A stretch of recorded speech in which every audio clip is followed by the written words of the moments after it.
Biktima raw ng tinatawag na dugo-dugo gang ang kasambahay ng mga apo sa pamangkin ng aktres na si Elizabeth Oropesa.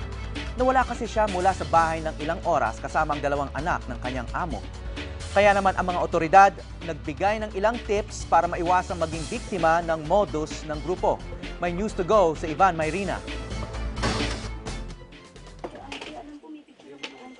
Isang classic na modus kung tutuusin ang nangyari sa kasambahay ng pamangkin ni Elizabeth Oropesa sa San Juan. Kumita na ika nga, pero hanggang ngayon, meron pa ring nabibiktima.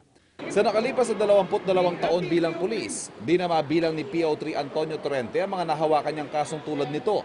Ayon sa pulisya, ang elemento ng gulat at taranta ang pangunahing sandata ng modus na ito ng tinaguriang dugu-dugugang. Inaano nila, sinasamantala nila yung gulat ng tao, kaya pinupersige nila kaagad na para magawa kaagad. Kaya nagmamadali lagi yan. Kasi pag magkakawa ka ng composure, kung mababalik na yung ano mo, makakaisip ka na ng di ba? Kaya habang natataranta yung tao, sige ng sige yan. Kaya payo ng pulisya, kahit nakakataranta raw ang sinasabi ng sino mang tumatawag, piliting magpakahinahon, mag-double check at kumpirmahin sa iba pang miyembro ng pamilya kung totoong itinatawag.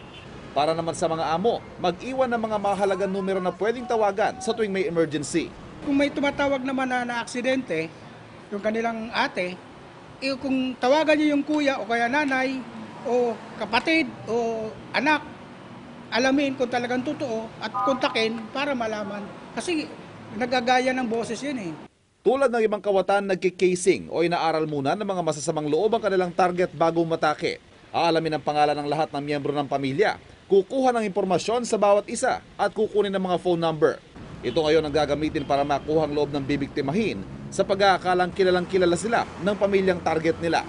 Kaya lubhang napakahalaga, huwag magtiwala ng impormasyon sa kahit sino.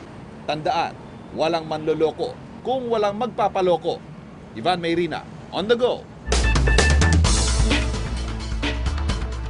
Kakaibang mga robot ang bumida sa isang science exhibit sa China. Sa unay aakalain mong mga laruan ng mga ito, pero may iba't ibang kakayahan ng bawat isa. Merong robot na kayang pumulot ng mga bagay. May parang battle tank na pwedeng makaakyat sa mga pataas na lugar. At meron din parang gecko na umaakyat pa sa pader. Ang mga robot na exhibit ay dinevelop ng mga estudyante mula sa iba't ibang universidad ng China.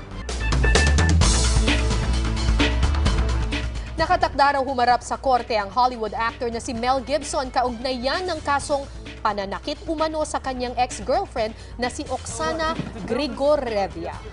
Ayon sa mga balita, maghahain daw ng guilty plea ang aktor dahil dito posibleng di na makulong at mabawasan pa ang parusa ng korte kay Gibson.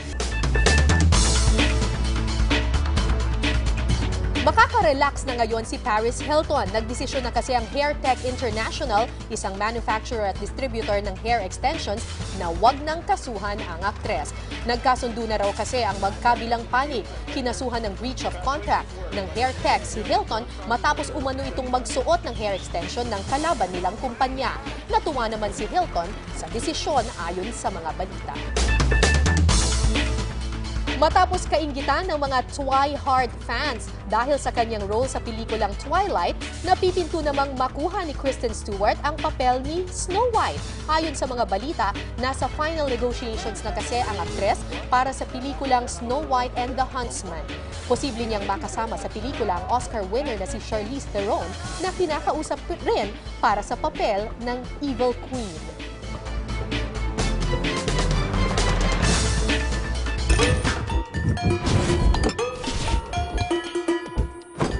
Maraming Pilipino ang mahilig sa kakanin. Isa na po ako dyan. At karaniwan ng mga kakanin nasa bilao. Pero may alam kaming mas nakakatuwang paraan para pagsaluhan ito. At ito po ang ipapakita namin sa Eat and Run. Isa sa mga paboritong panghimagas nating mga Pinoy ang mga kakanin. Kaya naman ngayong umaga, ibabahagi namin sa inyo ang paggawa nitong nakakatakam na specialty.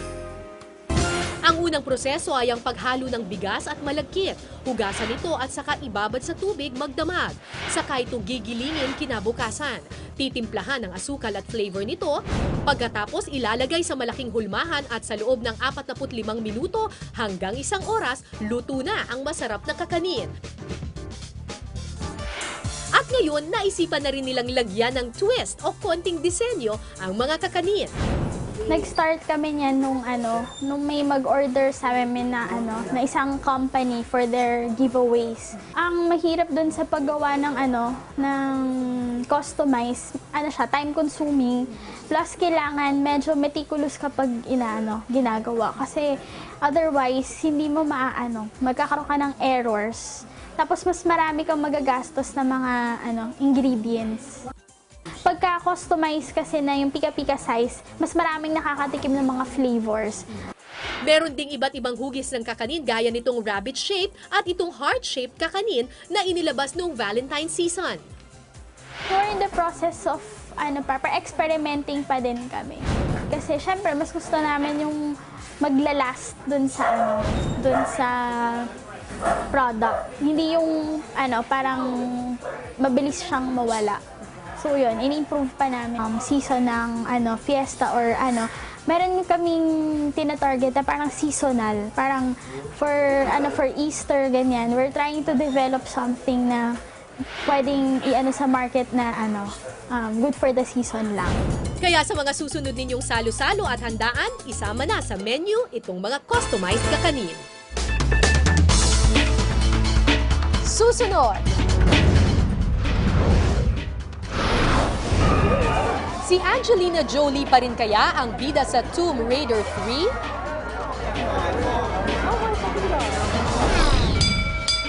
At kaugnay sa patuloy na kampanya kontra basura ng pamahalaan, kakayanin nga bang ipatupad ang No Segregation, No Collection policy? Alamin ang opinyon ng ating online followers. Yan at iba pang balita at impormasyon sa pagbabalik ng News to Go.